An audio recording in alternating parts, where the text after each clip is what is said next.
মাছের মাথা দিয়ে বাঁধাকপির জন্য বাঁধাকপি, কড়াইশুঁটি, আলু, পেঁয়াজ আর নেওয়া হয়েছে আদা, রসুন, কাঁচা লঙ্কা, টমেটো মশলার পেস্টের জন্য।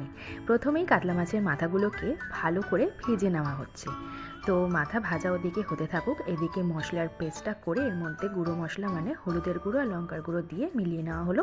ফোড়নে দিয়ে দেওয়া হলো গোটা গরম মশলা, তেজপাতা, শুকনো লঙ্কা আর গোটা জিরে দিয়ে আলুগুলো দিয়ে তারপরে পেঁয়াজ দিয়ে দেওয়া হলো।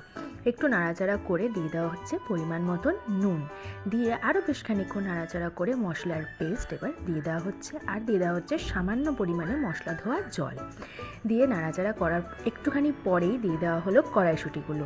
মশলা কষে আসার পরে ভেজে রাখা মাথাগুলো দিয়ে আরও একটু কষিয়ে নেওয়া হচ্ছে। তারপর দিয়ে দেওয়া হচ্ছে বাঁধাকপি দিয়ে চাপা দিয়ে রাখা হয়েছিল বেশ খানিকক্ষণ। তো বাঁধাকপিটা খুব ভালোভাবে সেদ্ধ হয়ে গেছে আর রেডি হয়ে গেছে কাতলা মাছের মাথা দিয়ে বাঁধাকপি রান্না।